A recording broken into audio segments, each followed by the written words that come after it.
অত্যন্ত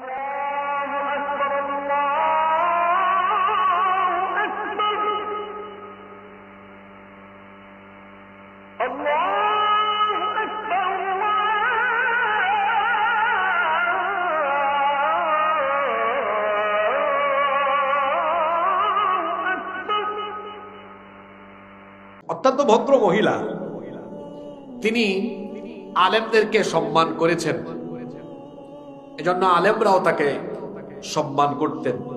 এই ভদ্র মহিলা কোনোদিন কোনো আলেমদেরকে খাটো করে কথা বলেননি। কোনো বক্তব্য আপনারা ফেসবুক বা ইউটিউবে দেখাতে পারবেন আলেমদেরকে খাটো করে কথা বলেছে? কিন্তু আমার দেশে আরেক রাবেয়া বসরি জাতির ঘাড়ে চেপেছিল, এই মহিলা সুযোগ পাইলেই খালি আলেমদেরকে আজে বাজে শব্দ চয়ন করে কথা বলতো। মরহুম আল্লামা আহমদ শফি রাহিমাহুল্লাহ এর মতো এত বড় আলেমকে এই মহিলা পার্লামেন্টে তেতুর হুজুর বলেছে। এই মহিলা কোরআনের পাখি আল্লামা দেলাওয়ার হোসেন সাঈদী, শহীদ আল্লামা দেলাওয়ার হোসেন সাঈদ রহমাতুল্লাহ আলাইহিকে কথায় কথায় যুদ্ধাপরাধী, মানবতা বিরোধী, ধর্ষণকারী বলেছে। নাউজুবিল্লাহি মিন যালিক। আর যিনি মারা গেলেন বেগম খালেদা জিয়া, তিনি আল্লামা সাঈদীকে অত্যন্ত সম্মান করতেন। এই দুই মহিলার মধ্যে পার্থক্য আছে না নাই? ওই বালুর ট্রাকের কথা মনে আছে আপনাদের? ওই যে বালুর ট্রাক দিয়ে আটকে দিছিল না, ওই দিনের বক্তৃতাটাও আমি শুনেছি, আপনারা অনেকে শুনেছেন। যে এই মহিলা যেভাবে স্বৈরতন্ত্র চাপিয়ে দিয়েছে, আলেমুল আমাদেরকে কষ্ট দিচ্ছে, রক্ত ঝরাচ্ছে, জেলে ভরে রাখছে, আলেমুল আমাদের চোখের পানি অভিশাপ হয়ে তার উপরে গজব হয়ে ফিরে আসবে। বেগম খালেদা জিয়ার কথা এগুলো। তো বেগম খালেদা জিয়া দুনিয়া থেকে চলে গিয়েছেন। আমি বলতে চাচ্ছিলাম বাংলাদেশের মানুষের একটা খাসলত হলো, একটু আগে কি বলছিলাম, তাড়াতাড়ি সব। বেগম খালেদা জিয়াকে মৃত্যুর মুখে ঠেলে দিয়েছে এই পতিত স্বৈরাচারের গোষ্ঠী। আজকে ফেসবুকে তারা মায়া কান্না করছে, দেখেন নাই? পোস্ট দিয়েছে, সমবেদনা জানাচ্ছে। কিছু ভাই এটা দেখেই আবেগপ্রবণ হয়ে গেছে। এই তো বললাম না, বাঙালি খুব তাড়াতাড়ি সবকিছু ভুলে যায়। ভুলে গেছেন তাই না? এই বেগম খালেদা জিয়াকে বিদেশে গিয়ে চিকিৎসা গ্রহণের সুযোগ এরা করে দেয় নাই। তাকে অন্যায় ভাবে তাকে কারাগারে রেখেছে, মিথ্যা মামলা দিয়ে কষ্ট দিয়ে রেখেছে। বরং এরাই তাকে জেলখানায় বছরের পর বছর কষ্ট দিয়ে এরা তাকে মৃত্যু মুখে ঠেলে দিয়েছে। আপনাদের সমস্যা হলো আপনারা ভুলে যান সব। বাঙালির এটা একটা কমন খাসলত, তাড়াতাড়ি ভুলে যায় সব। কি করে এত তাড়াতাড়ি ভুলে গেলেন সব? এত তাড়াতাড়ি সব ভুলে যায়েন না। আজকে ওরা আবার ফেসবুকে মায়া কান্না করছে, আপনারা দেখছেন কিনা? অনেকে আবার এটা দেখে একদম তেলতেলা হয়ে গেছে গো। সব ভুলে যান আপনারা। বেগম খালেদা জিয়ার জন্য দোয়া করছি। মানুষ হিসাবে অনেকেরই আমাদের ভুল ত্রুটি থাকে, থাকে না? থাকে। আমরা দোয়া করছি আল্লাহ তার ভুল ত্রুটিগুলো মাফ করে দেন। আল্লাহ তার ভুল ত্রুটি মাফ করে দিয়ে আল্লাহ তার ভালো আমলগুলো কবুল করেন। ভুল ত্রুটি মাফ করে আল্লাহ তাকে জান্নাত দিয়ে দেন। আমি 2 নাম্বার পয়েন্ট বলছিলাম ন্যায় বিচার। তো ন্যায় বিচার থাকলে কি বেগম খালেদা জিয়া এই অবস্থা হতো? ন্যায় বিচার থাকলে কি আল্লামা সাঈদীর এই পরিস্থিতি হতো? ন্যায় বিচার থাকলে কি উসমান হাদিকে চিনেন আপনারা? আরে চিনে মানে কি, মরেও ছেলেটা মরে নাই, এখনো অমর হয়ে আছে আমাদের। সুবহানাল্লাহ বলেন। আল্লাহর পথে যারা জীবন দিল তাদেরকে মৃত বলো না, ন্যায়ের পথে যারা শহীদ হলো তাদেরকে মৃত বলো না। অন্যায় আর মিথ্যার সাথে আপোষ করেনি তারা কোনো মতে, লাল তাজা খুন ঢেলে দিয়ে গেছে এই নগরীর বহু রাজপথে। মৃত্যু তাদের কাছে নয় তো মৃত্যু আরেক নাম নবজীবনের। হে খোদা মৃত্যুর এই বাসনা, হে খোদা মৃত্যুর এই কামনা দাও অন্তরে সব মুমিনের, তাদেরকে মৃত বলো না। শহীদরা মরে না, এরা মরেও অমর হয়ে থাকে, এরা মরেও মানুষের হৃদয়ে বেঁচে থাকে। ঠিক না বেঠিক? রব্বুল আলামিন মানুষের জীবনকে হেদায়েতের পথে পরিচালনার জন্য সত্য, সঠিক, নির্ভুল এবং জান্নাতি পথে পরিচালনা করার জন্য এই কোরআন নাজিল করেছেন। আর এটি এমন এক কিতাব, আমাদের জীবন পরিচালনার যত রকম নীতি দরকার, আমাদের নিজেদের ব্যক্তিগত জীবনের সকল নীতিমালা, পারিবারিক নীতিমালা, সামাজিক নীতিমালা, পরিবার নীতি, সমাজ নীতি, অর্থনীতি, রাষ্ট্রনীতি, পন্থীনীতি, সন্ধিনীতি, আন্তর্জাতিক নীতি, মানুষের জীবন পরিচালনার যতগুলো দিক এবং বিভাগের জন্য যত রকমের নীতিমালা দরকার, সকল দিক এবং বিভাগের সকল নীতিমালার মূল নীতিসমূহ এই কোরআনের ভেতরে যিনি ঢুকিয়ে দিয়েছেন, গলার আওয়াজ বড় করে বলেন তিনি কে? এজন্য রব্বুল আলামিন কোরআনুল কারীমের 16 নম্বর সূরা সূরাতুন নাহলের 89 নম্বর আয়াতের শেষাংশে বলছেন, ওয়ানাজ্জালনা আলাইকাল কিতাবা তিবয়ানান লিকুল্লি শাইইন ওয়া হুদান ওয়া রাহমাতান ওয়া বুশরা লিল মুসলিমিন। আর আমি আপনার কাছে এমন এক কিতাব নাজিল করেছি যার ভেতরে তিবয়ানান লিকুল্লি শাই, সবকিছু আমি সন্নিবেশিত করেছি। মানুষের জীবন পরিচালনার জন্য যা যা প্রয়োজন, যা যা দরকার, সব এই কোরআনের ভেতরে আছে না নাই? আস্তে বলবেন না, জোরে বলেন আছে না নাই? রব্বুল আলামিন কোরআনুল কারীমের 6 নম্বর সূরা সূরাতুল আনআমের 38 নম্বর আয়াতের শেষাংশে বললেন, মা ফাররাতনা ফিল কিতাবি মিন শাইইন সুম্মা ইলা রাব্বিহিম ইউহশারুন। কোনো কিছু এই কিতাবের ভেতরে বাদ দেওয়া হয় নাই। আপনাদের জীবন পরিচালনার জন্য যা যা দরকার সব এই কোরআনের ভেতরে আছে না নাই? অবাজি অকল মুখ দিয়া হতা বাইন্য হইব। ঠান্ডা ধরছে নাকি আপনাদের? চকরিয়ার মানুষ তো এরকম না। চকরিয়ার মানুষ কথা বলে আলোচনায়। খাওয়া দাওয়া করেছেন সবাই? তাহলে আপনাদের জীবন পরিচালনায় যা যা দরকার সব কোরআনে আছে তো? নাকি আপনাদের সন্দেহ আছে? পরিবার কেমনে চালাবেন কোরআনে আছে? আদালত কেমনে চালাবেন কোরআনে আছে? সমাজ কেমনে চালাবেন আছে?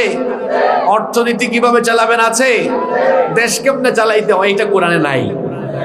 জি নাকি নাই?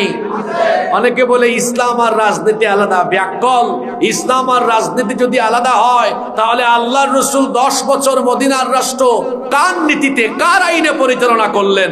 আল্লাহর নবী 10 বছর আল্লাহর দেওয়া কোরআনী আইনে রাষ্ট্র ব্যবস্থা প্রবর্তন করে উম্মতকে শিখিয়েছেন যে এই কোরআন দিয়ে উম্মত নামাজ পড়বে, একই কিতাব কোরআন দিয়ে উম্মত তার রাষ্ট্রকেও পরিচালনা করবে। এই ব্যাকল বলে কি ইসলাম আর রাজনীতি নাকি এক বিষয় না। অথচ আমার নবী রাহমাতাল লিল আলামিন, আমাদের প্রিয় নবীজি, যিনি আমাদের জন্য সুপারিশকারী হবেন, রাহমাতাল লিল আলামিন মুহাম্মাদুর রাসূলুল্লাহ সাল্লাল্লাহু আলাইহি ওয়াসাল্লাম, তিনি রাষ্ট্র পরিচালনা করে আমাদের সামনে দৃষ্টান্ত রেখে গিয়েছেন যে আমি যেভাবে মসজিদে নববীতে ইমামতি করেছি কোরআন দিয়ে, ঠিক তেমনি ভাবে এই কোরআন দিয়ে আবার গোটা রাষ্ট্র পরিচালনা করে একটি আদর্শের, ইনসাফের এবং এমন একটি সোনালী রাষ্ট্র কায়েম করে দিয়েছি যেটা পৃথিবীতে কিয়ামত পর্যন্ত আর এমন রাষ্ট্র কেউ উপহার দিতে পারবে না। আল্লাহু আকবার। সেই কোরআন এখনো আমাদের কাছে আছে না নাই? সেই কোরআন আছে, কিন্তু কোরআনকে আমরা কি করেছি? মসজিদে উপরের তাকে রেখে দিয়েছে। বাড়িতে এটাকে খুব সুন্দর করে জিলবাব বা গিলাফ লাগিয়ে চুমু খেয়ে উপরে তুলে রেখেছে। এটা সম্মানের কিতাব, এটাকে উপরে রাখতে হবে। এটাকে উপরে রাখার জন্য নাজিল করা হয় না, এটা পড়বেন, বুঝবেন এবং আপনার সমাজ রাষ্ট্র ব্যবস্থার প্রতিটা জায়গায় এই কোরআনের আইন কানুন বিধান প্রয়োগ করে সবকিছু কোরআন দিয়ে পরিচালনা করতে হবে। এজন্য কোরআন নাজিল করেছেন কে? বলেন, আজকে কি আমরা কোরআনকে আমাদের জীবনের সকল সেক্টরে জীবন পরিচালনার নীতি হিসাবে গ্রহণ করতে পেরেছি? আপনারা ক্লান্ত হয়ে গেলেন নাকি? জার্নি করে আসলাম আমি, আর ক্লান্ত হলেন আপনারা? এত বড় আশ্চর্য ব্যাপার। তো বলেন দেখি, আমরা কি আমাদের রাষ্ট্র পরিচালনার, জীবন পরিচালনার সব জায়গায় কোরআনকে গ্রহণ করতে পেরেছি? আসলে কি পেরেছি?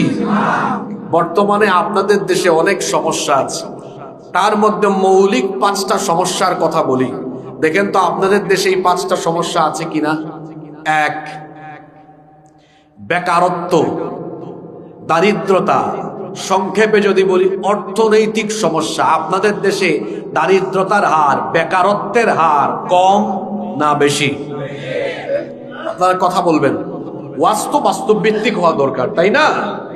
2, আপনাদের দেশে কি সুবিচার প্রতিষ্ঠিত আছে? ন্যায় বিচার প্রতিষ্ঠিত আছে? 3, আপনাদের দেশে কি আইন সবার জন্য সমান হয়? আপনারাই না না বলতেছেন, ওকে ফাইন। 4 নাম্বার, আপনাদের দেশে কি সকল মানুষের অধিকার প্রতিষ্ঠা আছে? 5 নাম্বার, আপনাদের দেশে কি আইন অপরিবর্তনীয় না পরিবর্তনীয়? বুঝেন নাই? মানে যেটা পরিবর্তন হয় বারবার এরকম, নাকি পরিবর্তন হয় না এরকম? জি, পরিবর্তন হয় না, হয়। হ্যাঁ, পরিবর্তন। এই 5টা সমস্যা আপনাদের দেশে আছে। একটা দেশের মৌলিক সমস্যাগুলো নিয়ে কথা হচ্ছে। বলেন তো দেখি, এই 5টা সমস্যার সমাধান আল্লাহর কালাম কোরআনের ভেতরে আছে না নাই? 1 নাম্বার সমস্যা কি বলেছি? আজকে এই পয়েন্টগুলো মুখস্থ করতে হবে। জেনজি কোথায়? মুখস্থ করতে হবে। 1 নাম্বার কি বলেছি? আচ্ছা বলেন তো, মানুষ কখন অপরাধে বেশি জড়ায়? হ্যাঁ, যখন পকেটে টাকা নাই, পয়সা নাই, ছেলে পেলে বেকার, এজন্য তখন চুরি করে, ছিনতাই করে, তখন ডাকাতি করে, দুর্নীতি করে, তখন বিভিন্ন বেঈমান বেদিন নেতা নেত্রীদের পিছনে গিয়ে এদের কথা শুনে আকাম কুকাম করে, চাঁদাবাজি করে, লুটপাট করে, যখন মানুষ বেকারত্বের সমস্যায় পড়ে। আপনারা দেখবেন বাংলাদেশে 20 থেকে 35 বছর বয়সী লোকেরা এই সকল অপরাধে বেশি জড়ায়। তার কারণ বাংলাদেশে এই বয়সের লোকেরা বেশি বেকার। রাষ্ট্র এই বেকার ছেলে পেলেদের বেকারত্ব, দারিদ্রতা দূর করতে পারেনি। অথচ আমরা সব সময় একটা কমন বক্তব্য সবার কাছ থেকে শুনি, সেটা কি? আমরা যদি সুযোগ পাই ক্ষুধা মুক্ত, দারিদ্রতা মুক্ত সমাজ, দেশ গঠন করব। এরপরে সুযোগ যখন পায়, দেখা যায় 5 বছরে তার নিজের ক্ষুধাই মিটাইতে পারে না, আমাদের ক্ষুধা কখন মিটাবে?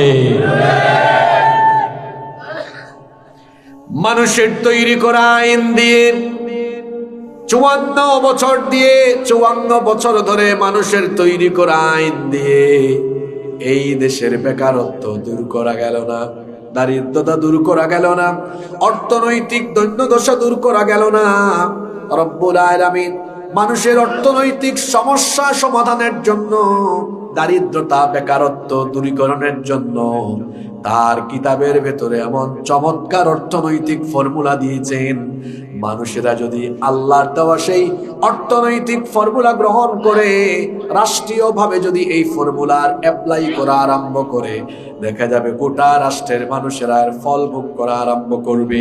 দারিদ্রতার কবর হয়ে যাবে, বেকারত্ব থাকবে না, স্বনির্ভর, সচ্ছল, সমৃদ্ধ একটি জাতি গঠন হবে।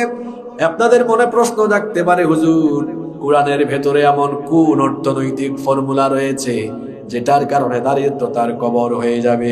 অর্থনৈতিক দ্বন্দ্বদশা, দারিদ্রতা, বেকারত্বের কবর রচনা হয়ে যাবে। কোরআনে এমন কোন অর্থনৈতিক ফর্মুলা দেওয়া হয়েছে? শোনেন তাহলে।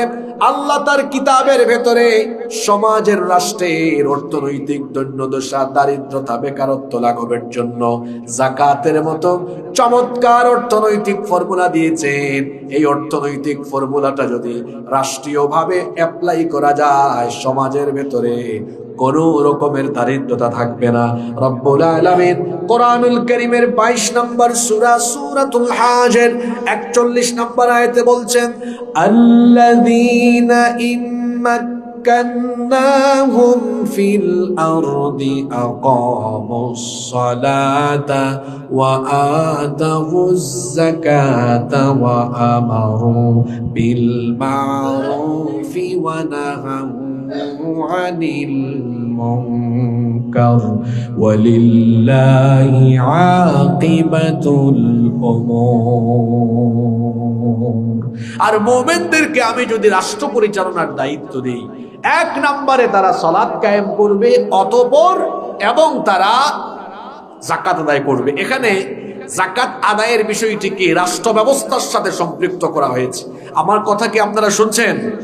আজকের পুরা বক্তব্য মনে রাখতে না পারলেও এই কথাগুলো নিয়ে বাড়ি যান, সব সমস্যার সমাধান হবে ইনশাআল্লাহ। মনোযোগ আছে আপনাদের? আল্লাহ তাআলা এখানে যাকাতকে রাষ্ট্র ব্যবস্থার সাথে সম্পৃক্ত করে দিয়েছেন। কেন?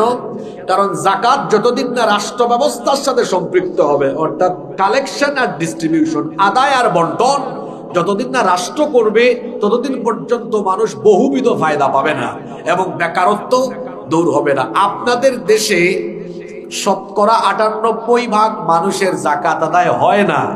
তারা যাকাতের নামে শাড়ি লুঙ্গি কিনে গরিবদের মধ্যে শাড়ি লুঙ্গি বিতরণ করে গরিবের সাথে তামাশা করে। কেউ বা আবার যাকাতের নামে 2-4-500 টাকা ছিটিয়ে ছিটিয়ে দিয়ে গরিব মানুষের সাথে তামাশা করে। এরা আসলে যাকাতের সিগনিফিকেন্স বা তাৎপর্য এখনো বুঝে নাই। যাকাত এর বিধান দেওয়া হয়েছে যাতে করে সমাজের দারিদ্রতা, অভাবী, অসহায়, গরিব যারা আছে তাদের দারিদ্রতা দূর হয়ে যায়। আমরা যাকে যাকাত দিব সেজন্য আগামী বছর আর যাকাত না খায়। আপনাদেরকে বোঝানোর জন্য আমি 2টা উদাহরণ দেই। আমার দিকে তাকান, মনোযোগ আছে সবার? এই খুঁটাখালিতে যাকাত তো সবার উপর ফরজ হয় না, তাই না? যাদের কাছে নেশাব পরিমাণ মাল আছে। আমরা একটা কাজ করলাম যে এই এলাকার নাম নয়াপাড়া, তাই না? এই নয়াপাড়া গ্রামে কিছু মানুষের যাকাতের টাকাগুলো আমরা এক জায়গায় নিয়ে আসার চেষ্টা করলাম। যাদের কাছে নিসাব পরিমাণ মাল আছে, গিয়ে বললাম, ভাই আপনাদের যাকাতের টাকাগুলো দেন তো, এক জায়গায় করি। এরকম বেশ কয়েকজনের থেকে যাকাতের টাকা এনে আমরা জমা করলাম। এর পরিমাণ হলো, মনে করেন 2 লক্ষ টাকা। কথা বুঝে থাকলে বলেন, কয় লক্ষ টাকা?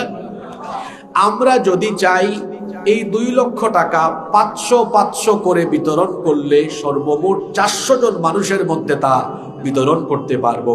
কিন্তু আপনারা বলেন তো, এই 2 লক্ষ টাকা জন প্রতি 500 করে 400 জন মানুষকে দিলে এরা কি ধনী হয়ে যাবে? এক বেলা খাবে, পরের বেলা আবার ওই আগের অবস্থায় থাকবে। কিন্তু আমরা যদি এই পদ্ধতি বাদ দিয়ে আমরা যদি এই 2 লক্ষ টাকা এভাবে বন্টন করি, খুঁটাখালির একজন বিধবা বোনকে ডেকে এনে বললাম, বোন আপনার পরিবার চলে না, একটা সেলাই মেশিন কিনে দিলাম, এটা দিয়ে কাজ করে খান। এই বোনের পরিবার চলার মতো ব্যবস্থা হবে কি হবে না? আরেকজন ভাইয়ের পরিবার চলে না, অসচ্ছল, আমরা ওনাকে ডেকে এনে বললাম, আপনাদের এলাকায় কি ভ্যান আছে না অটোরিকশা আছে? একটা অটোরিকশা কিনে দিলাম, ভাই ধরো। এই অটোরিকশাটা কিনে দেওয়ার ফলে তার পরিবারটা চলার মতো পরিস্থিতি হবে কি হবে না? আরেকজন ভাই অল্প কিছু পয়সা জমিয়েছে, আর সামান্য টাকা পাইলে একটা হাঁসের খামার, মুরগির খামার বা ছোটখাটো কোনো ব্যবসা করতে পারবে, তাকেও দিলাম।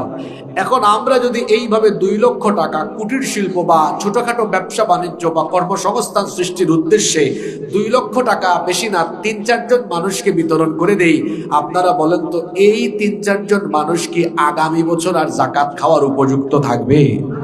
এদের পরিবার চলার মতো অবস্থা হবে কি হবে না? এখন আমার দিকে তাকান, বাজি অক্কল। এইটা তো উদাহরণ দিলাম খুঁটাখালি দিয়ে। এখন যদি বিষয়টা এমন হয় যে আমাদের বাংলাদেশের মানুষ আল্লাহর কোরআনের আইনকে সাদরে গ্রহণ করে নিয়েছে, আল্লাহ যেন এই ব্যবস্থাটা করে দেন, বলেন আমিন।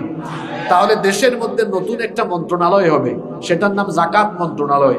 এই জাকাত মন্ত্রণালয়ের অধীনে দেশের 90% মুসলমানদের সম্পদের হিসাব এই মন্ত্রণালয়ের অধীনে থাকবে। যাদের কাছে নিসাব পরিমাণ মাল আছে, বছর শেষে তাদের মোবাইলে একটা টেক্সট মেসেজ আসবে, জনাব আবুল কালাম সাহেব, আপনার তো নিসাব পরিমাণ মাল আছে, এই বছর আপনার জাকাত আসছে 13,253 টাকা। মেসেজ আসলো। এইভাবে যাদের উপর জাকাত ফরজ মেসেজ আসলো, বলা হলো আপনার নিকটস্থ খুঁটাখালী বা চকরিয়া পৌরসভায় অবস্থিত অমুক অফিসে বা অমুক জায়গায় এটা নিয়ে জমা করেন। এখন দেখা গেল সারা দেশের মুসলমান যাদের উপর জাকাত ফরজ, তাদের জাকাতের টাকাগুলো জমা হচ্ছে গিয়ে কয় জায়গায়? জোরে বলেন, কয় জায়গায়? এটা সরকারি কোষাগারে চলে যাচ্ছে, এক জায়গায় একটা তহবিলে গিয়ে জমা হচ্ছে। এখন যখন সারা দেশ থেকে রাষ্ট্র এটা কালেকশন করবে, অ্যামাউন্ট তখন ছোট হবে না, অনেক বড় হবে, এটা কয়েক হাজার কোটিতে গিয়ে দাঁড়াবে। কিন্তু হিসাব বোঝানোর জন্য একটা ছোট্ট পরিমাণ আপনাদেরকে বলি, মনে করেন এই বছর সরকার সারা দেশ থেকে জাকাতের টাকা উত্তোলন করলো, যার পরিমাণ মাত্র 140,000 কোটি টাকা। আমার এই চট্টগ্রাম কক্সবাজারের মানুষ যে পরিমাণ ধনী, এটাই 2 জেলা দিয়ে কাভার হয়ে যাবে। কিন্তু বোঝানোর জন্য আমি ছোট একটা অ্যামাউন্ট বললাম, 140,000 কোটি টাকা। এখন 140,000 কোটি টাকা রাষ্ট্র উত্তোলন করলো কি বাবদ? হ্যাঁ বলেন, কি বাবদ? জাকাত বাবদ। এবার সরকার কি করলো, সারা দেশের 64টা ডিস্ট্রিক্টে একটা চিরুনি অভিযান চালালো যে কোন কোন ছেলেপেলেরা বেকার আছে। এরকম 64টা জেলা থেকে সর্বমোট 70 লক্ষ বেকারের একটা লিস্ট করলো, তালিকা করলো। বলেন তো কত লক্ষ বেকারের কথা বললাম? এই পরিমাণ বেকার আপনাদের দেশে নাই তো, আরো বেশি আছে। তো 70 লক্ষ বেকারের একটা তালিকা করে সরকার কি করলো, ধাপে ধাপে, একসাথে সবাইকে ঢাকায় নেওয়া সম্ভব না, ধাপে ধাপে এদেরকে ঢাকায় নিয়ে প্রত্যেকের হাতে কি করলো, এই ছেলে এদিকে আসো, নাও 2 লাখ টাকা বেকার পড়ে আছে। এটা নিয়ে আবার ডিসকভার মোটরসাইকেল কিনে পাকপাকুম করে রাস্তায় চালাও, নাকি টাকাটা দিয়ে হাঁসের খামার, মুরগির খামার, ছোটখাটো কোনো প্রজেক্ট ব্যবসা বাণিজ্য করো। এটা মনিটরিং এর জন্য আবার প্রতিটা উপজেলায় সরকারের নিজস্ব অডিট অফিসার থাকবে, যে এটা দেখবে, পর্যবেক্ষণ করবে। এই তরিকাটা, পদ্ধতিটা আমার না, মেথডটা কার?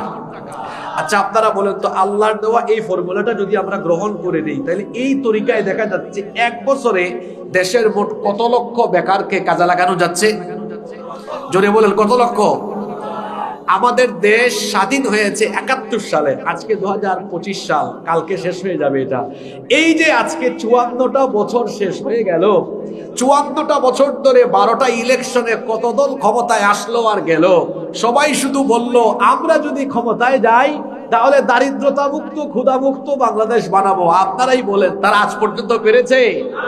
কিয়ামতের সূর্য উঠে যাবে, কিয়ামতের সূর্য মানে পশ্চিম দিকে সূর্য উঠে কিয়ামত হয়ে যাবে। মানুষের তৈরি করা আইন দিয়ে দারিদ্রতা নির্মূল করা যাবে না।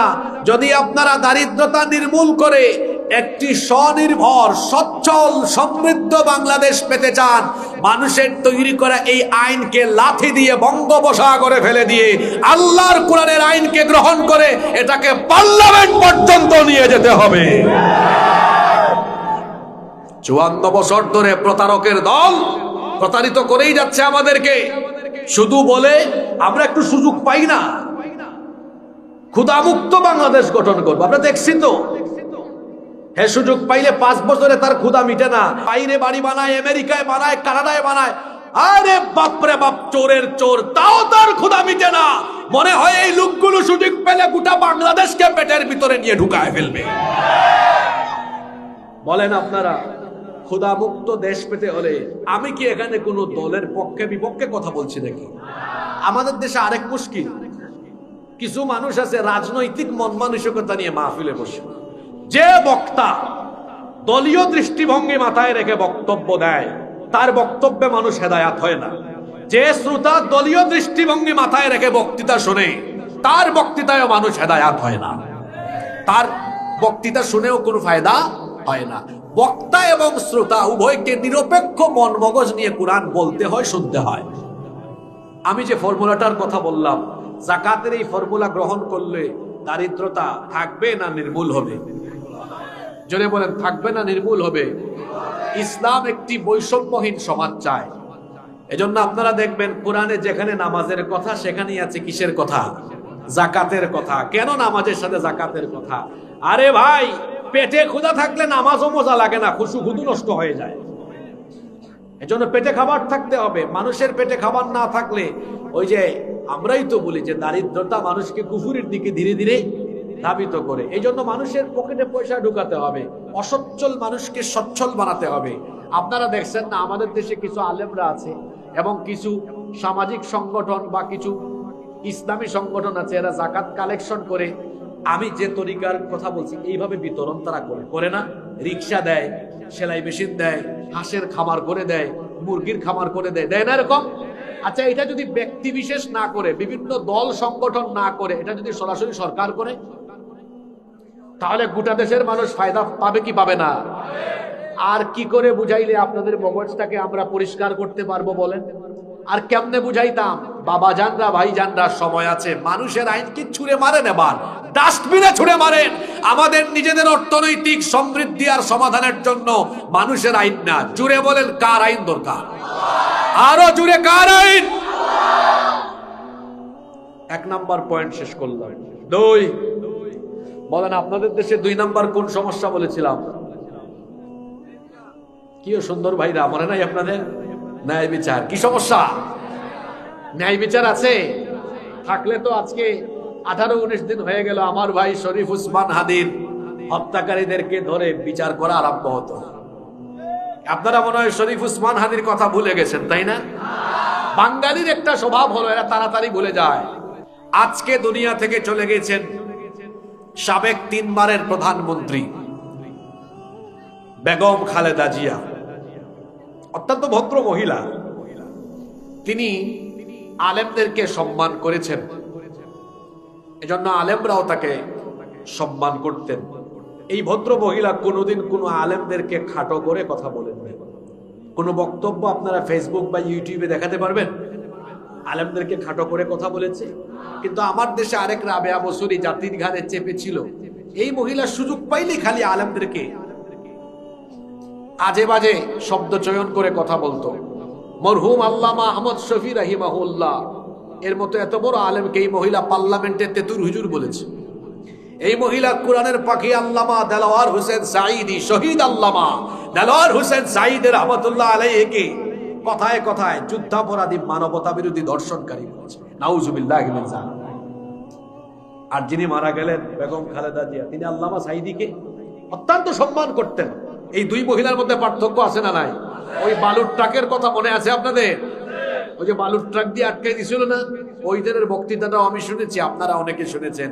যে এই মহিলা যেভাবে স্বৈরতন্ত্র চাপিয়ে দিয়েছে, আলেমুল আমাদেরকে কষ্ট দিচ্ছে, রক্ত ঝরাচ্ছে, জেলে ভরে রাখছে, আলেমুল আমাদের চোখের পানি অভিশাপ হয়ে তার উপরে গজব হয়ে ফিরে আসবে।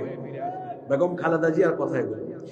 তো বেগম খালেদা জিয়া দুনিয়া থেকে চলে গিয়েছেন। আমি বলতে চাচ্ছিলাম, বাংলাদেশের মানুষের একটা খাসলত হলো, একটু আগে কি বলছিলাম, তাড়াতাড়ি সব।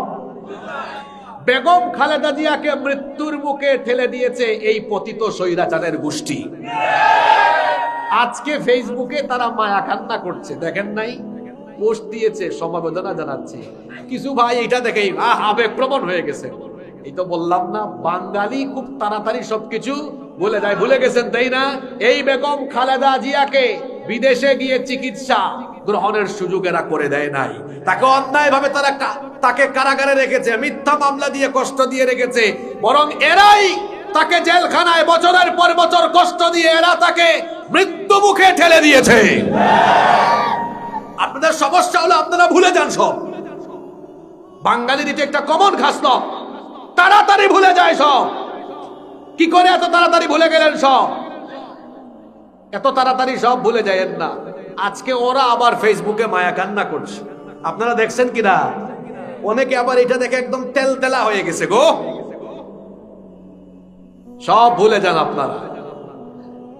বেগম খালেদা জিয়ার জন্য দোয়া করছি। মানুষ হিসাবে অনেকেরই আমাদের ভুল ত্রুটি থাকে, থাকে না? থাকে। আমরা দোয়া করছি আল্লাহ তার ভুল ত্রুটিগুলো মাফ করে দেন। আল্লাহ তার ভুল ত্রুটি মাফ করে দিয়ে আল্লাহ তার ভালো আমলগুলো কবুল করেন, ভুল ত্রুটি মাফ করে আল্লাহ তাকে জান্নাত দিয়ে দেন। আমি 2 নাম্বার পয়েন্ট বলছিলাম, ন্যায় বিচার। তো ন্যায় বিচার থাকলে কি বেগম খালেদা জিয়া এই অবস্থা হতো? ন্যায় বিচার থাকলে কি আল্লামা সাঈদীর এই পরিস্থিতি হতো? ন্যায় বিচার থাকলে কি ওসমান হাদিকে চিনেন আপনারা? আহারে, চিনে মানে কি, মরেও ছেলেটা মরে নাই, এখনো অমর হয়ে আছে আমাদের। সুবহানাল্লাহ পড়েন। আল্লাহর পথে যারা জীবন দিল তাদেরকে মৃত বলো না, ন্যায়ের পথে যারা শহীদ হলো তাদেরকে মৃত বলো না। অন্যায় আর মিথ্যার সাথে আপোষ করেনি তারা কোনো মতে, লাল তাজা খুন ঢেলে দিয়ে গেছে এই নগরীর বহু রাজপথে। মৃত্যু তাদের কাছে নয় তো মৃত্যু আরেক নাম নবজীবনের।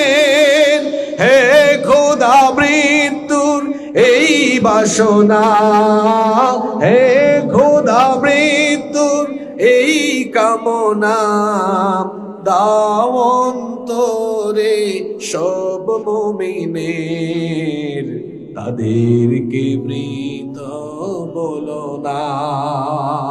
শহীদরা মরে না, এরা মরেও অমর হয়ে থাকে, এরা মরেও মানুষের হৃদয়ে বেঁচে থাকে। ঠিক না বে ঠিক? ন্যায় বিচার থাকলে আপনাদের দেশে বহু ধর্ষিতা বোন আছে, এদের কবরে ঘাস উঠেছে, ধর্ষকের আজ পর্যন্ত বিচার হয় নাই। আপনারা ঘুমাই গেছেন নাকি? আসিয়ার কথা মনে হয় ভুলে গেছেন, তাই না? বাড়ি কোথায় মেয়েটা? মাগুরায়। মনে পড়ছে? ওই যে পদ্মার ওই পারের মেয়েটা। আপনাদের দেশের আদালতে আল্লাহর আইন না মানুষের আইন? আপনাদের দেশের আদালতে আল্লাহর আইন না মানুষের আইন? এইভাবে বীর পুরুষের মতো কথা বলবো, এটা বীর চট্টলা না, বীর পুরুষের মতো কথা বলবো। আমার বোন আসিয়াকে এক পরিবারের 3 নর অফিসার ধর্ষণ করলো। আমার বোন 5-6 দিন হাসপাতালে থেকে খুব কষ্টের সাথে দুনিয়া থেকে চলে গেল। দাফন হয়েছে, কবরে ঘাস উঠেছে। আজ পর্যন্ত তার ধর্ষণকারীরা বেঁচে আছে না নাই? কথা বলেন না কেন? আপনাদের দেশের আদালতে কার আইন, আল্লাহর না মানুষের? যে সমাজে এই রকম আইন থাকে, যে আইন থাকলে পরে ধর্ষিতা কবরে গিয়ে কবরে ঘাস উঠে আর ধর্ষক বেঁচে থাকে, সেই সমাজের সেই আইনের মুখে আমি জুতা নিক্ষেপ করি।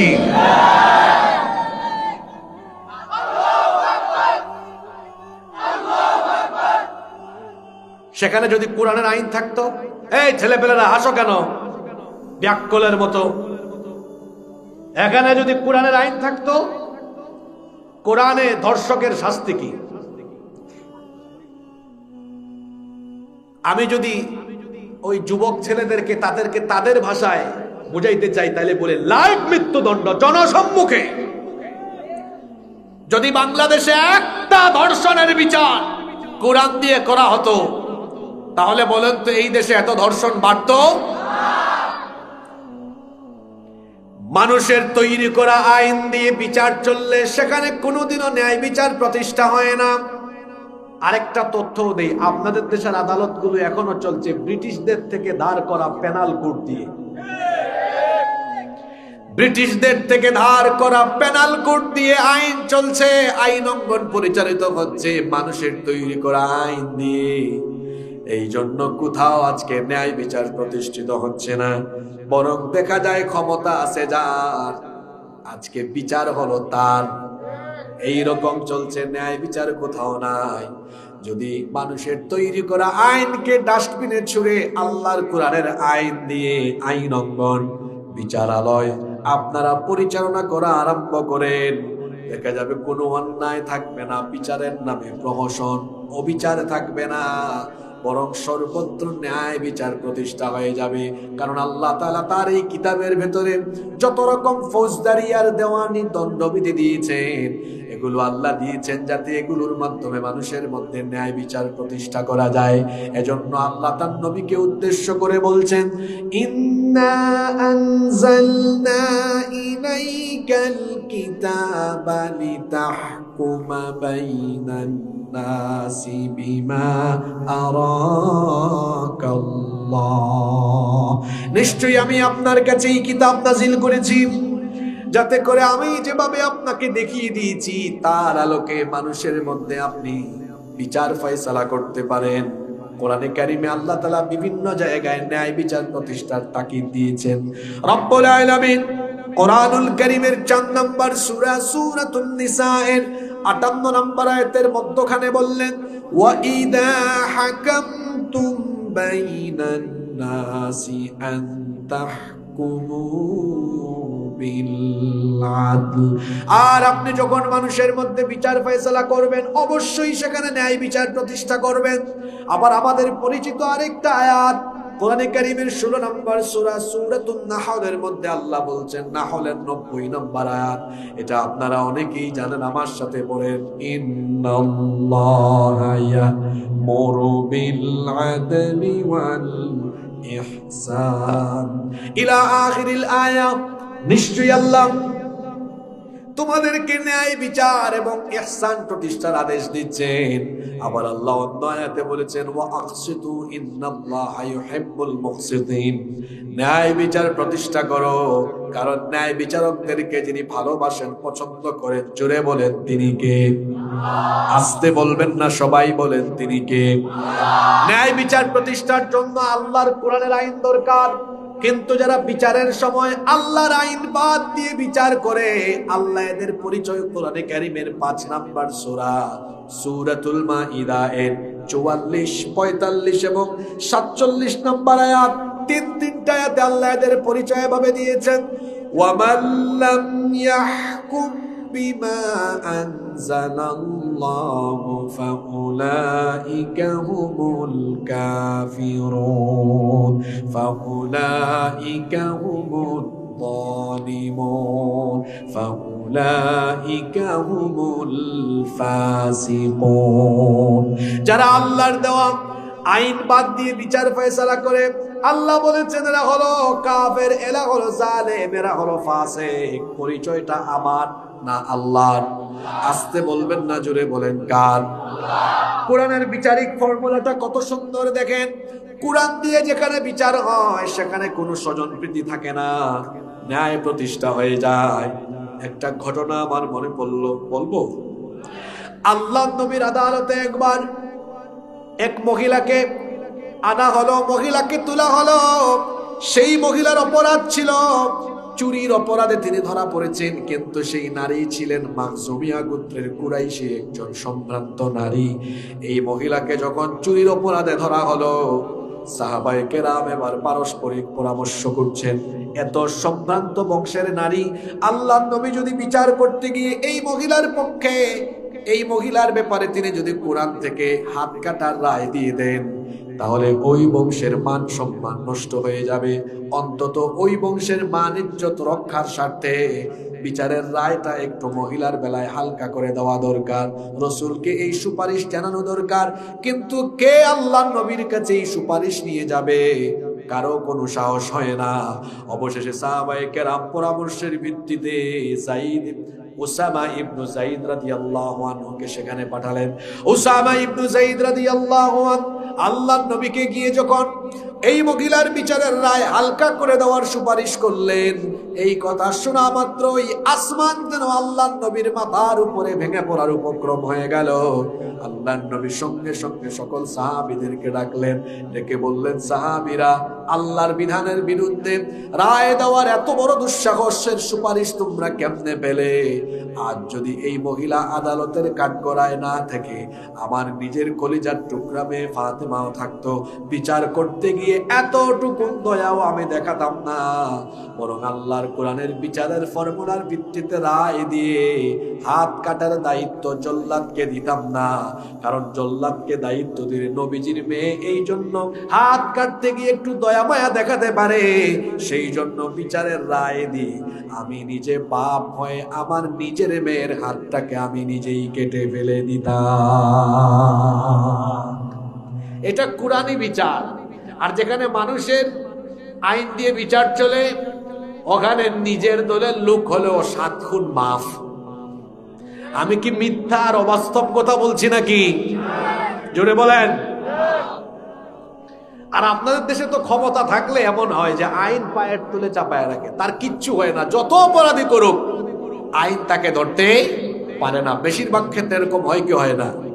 কিন্তু দেখেন কুরআনী বিচার থাকলে এমন হয় যে সেখানে ক্ষমতাসীন ব্যক্তিও বিচারকে কুক্ষিগত করতে পারে না। ঘটনা আরেকটা মনে পড়ছে, বলবো।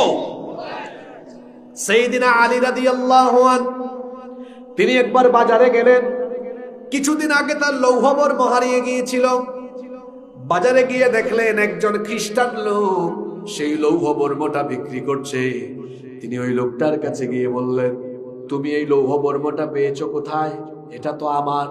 লোকটা বলল, না এটা আমার। এখন জিনিস হলো একটা, দাবি করে মালিকানা কয়জন? জোরে বলেন কয়জন? একজন যিনি মালিকানা দাবি করছেন তিনি রাষ্ট্রপ্রধান, একটা রাষ্ট্রের প্রধান, সহজ ভাষায় বোঝাতে গেলে প্রেসিডেন্ট। আর আরেকজন এই জিনিসের মালিকানা দাবি করছে, সে হলো রাষ্ট্রের সাধারণ জনগণ। আপনার দেশের রাষ্ট্রপ্রধান বাদ দেন, মেম্বারের সাথে কেউ তর্ক করলে মেম্বার বললো, বেটা আমি মেম্বার, আমার সাথে তর্ক করো, গালটা ফাটায় দিব। ঠিক না বেটি? আমরা ক্ষমতা পেলে মাঝে মাঝে ক্ষমতার অপব্যবহার করি। মনে রাখা দরকার, ক্ষমতা দেন যিনি, জুতার বাড়ি খাওয়াইয়া ক্ষমতা থেকে নামাতে পারেন তিনি। শেরে খুদা আলী রাদিয়াল্লাহু আনহু তিনি দেখলেন এই লোকটা দাবি করছে এটা তার, অপর দিকে তিনি জানেন এটা তার। দুইজন যখন একই জিনিসের মালিকানা দাবি করছে, তখন তিনি বললেন, চলো তাহলে আমরা বিচারকের কাছে যাই, কাজী সাহেবের কাছে যাই। কাজী সাহেবের কাছে গিয়ে আমরা বিষয়টা উত্থাপন করি, তিনি যেদিকে রায় দিবেন আমরা মেনে নিব। খ্রিস্টান লোকটা বলল, হ্যাঁ আমিও মেনে নিব। এবার দুইজনই গেলেন বিচারপতির কাছে। তখন প্রধান বিচারপতি ছিলেন কাজী শুরাই রাদিয়াল্লাহু আনহু, প্রধান বিচারপতি তিনি।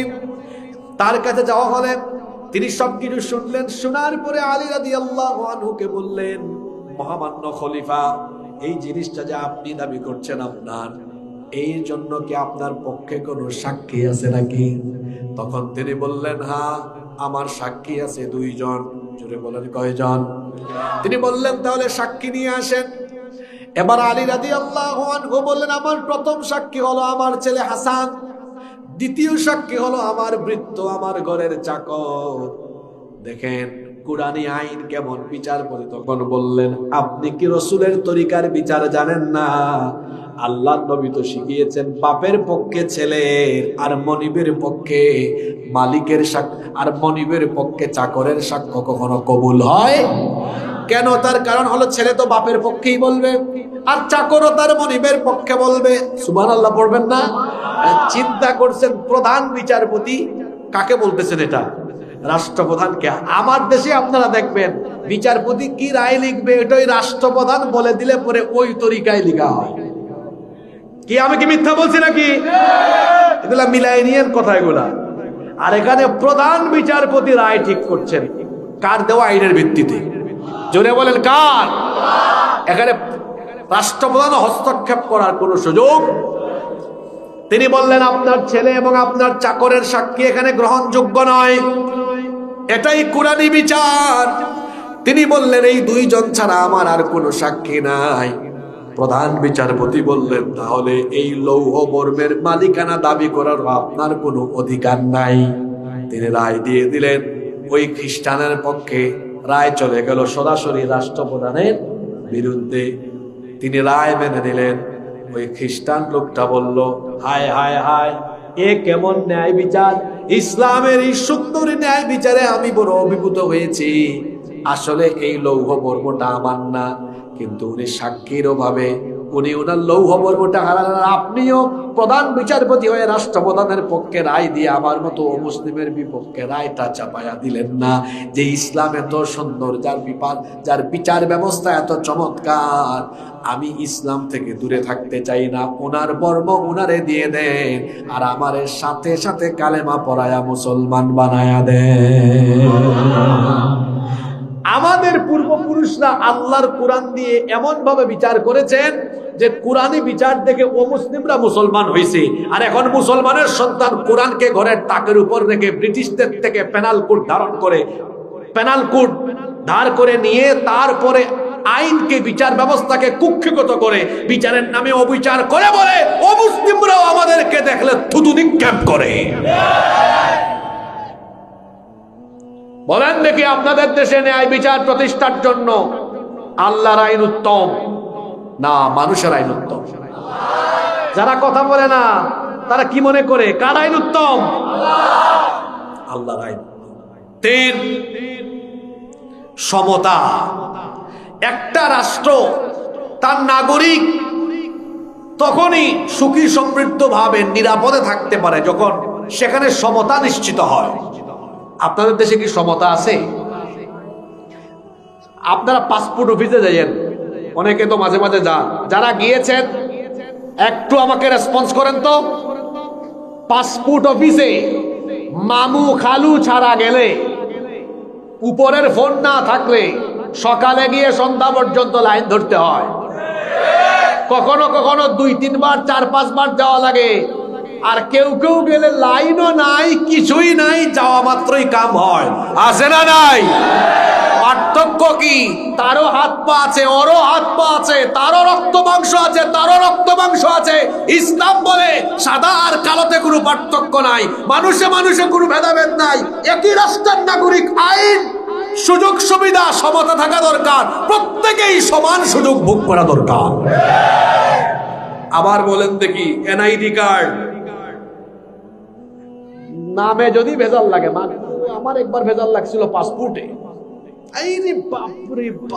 আমি গেছি ডিজি, আমার পাসপোর্ট অফিসের প্রধান কি জানি বলে, ডিজি তো মনে হয় বলে, হ্যাঁ এডি, ইয়েস এডি। আমাকে এডি বলে কিছু লাগবে, আমি বললাম দিব না, নিতেও দিব না আপনাকে। বহুত তর্ক করছে, কামটা হয়েছে, তারপরে বহুত দিন লাগছে গো। এখানে পাসপোর্টে বা এনআইডি কার্ডের সমস্যা নিয়ে ইউনিয়ন পরিষদে অথবা নির্বাচন কমিশন অফিসে দৌড়াইতে একদম হাঁপাইছেন আর জুতার তোলা ক্ষয় করছেন। কে কে দেখি একটু হাত তুলেন।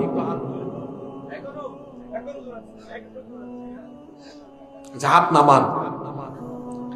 কারো 1 বছরেও হয় না, কারো বন্ধের দিনেও হয়।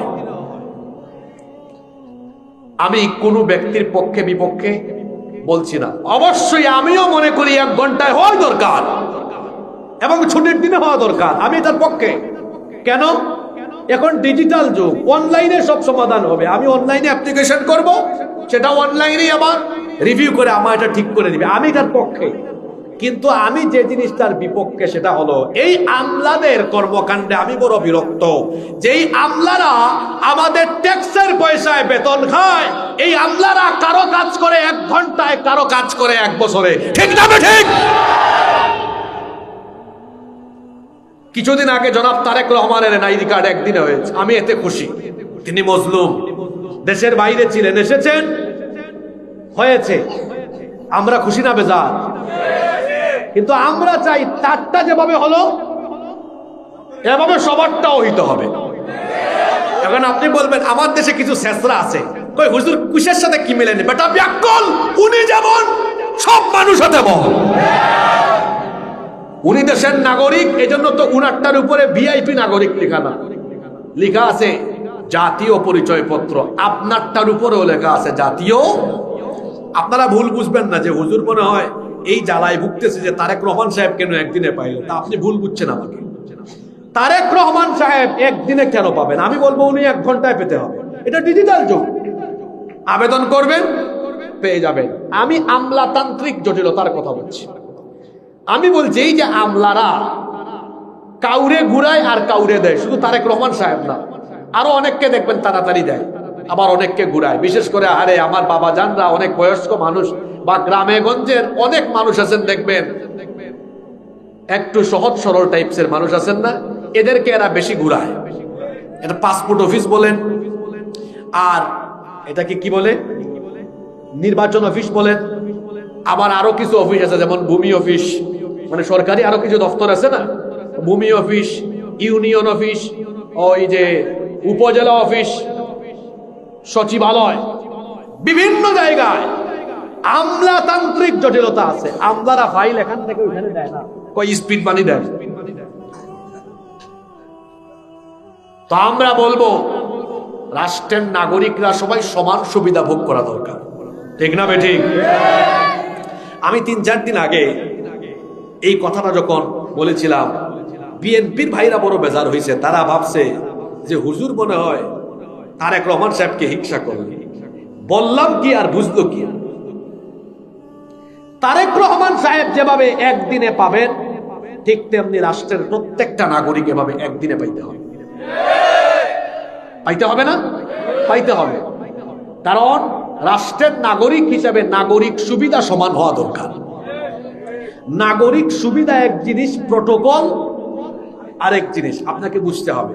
যেমন দেশের সব মানুষ গুরুত্বপূর্ণ না, প্রটোকলের দিক বিবেচনা করবে।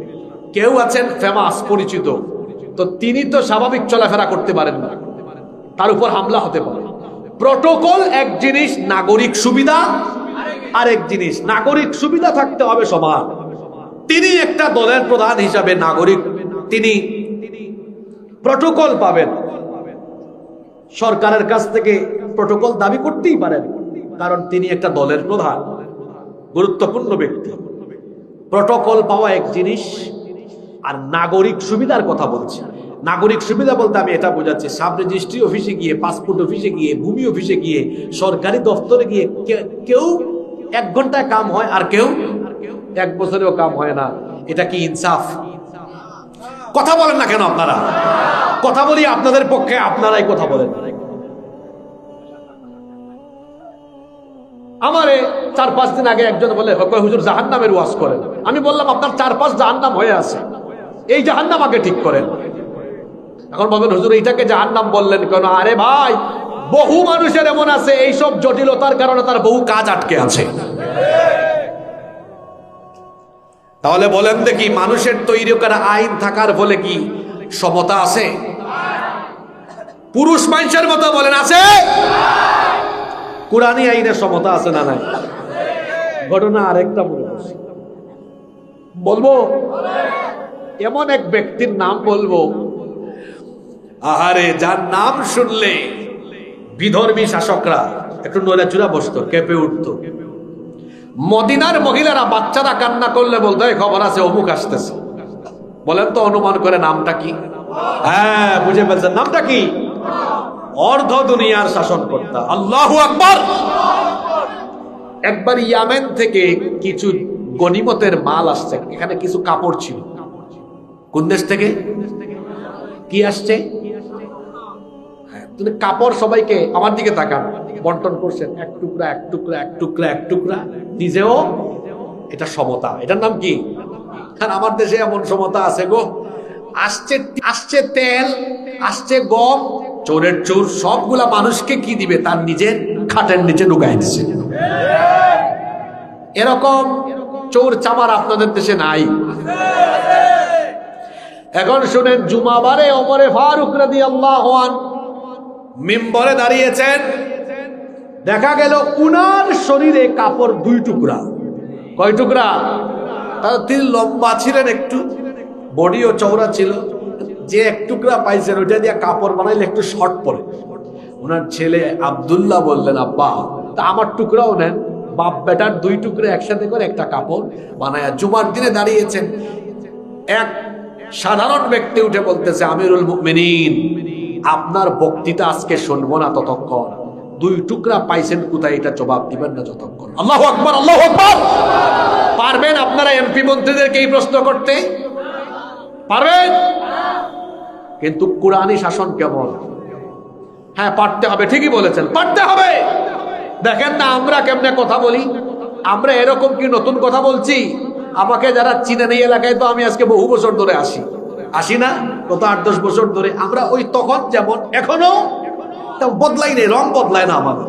সত্য যেটা সত্য, যেটা সাদা সেটা সাদা, যেটা কালো সেটা সত্য। কথা বলতে শিখতে হবে। আমার বাবা সাহস করে বলেছেন পাঠতে হবে, ঠিকই বলেছেন, পাঠতে হবে আপনাদেরকে।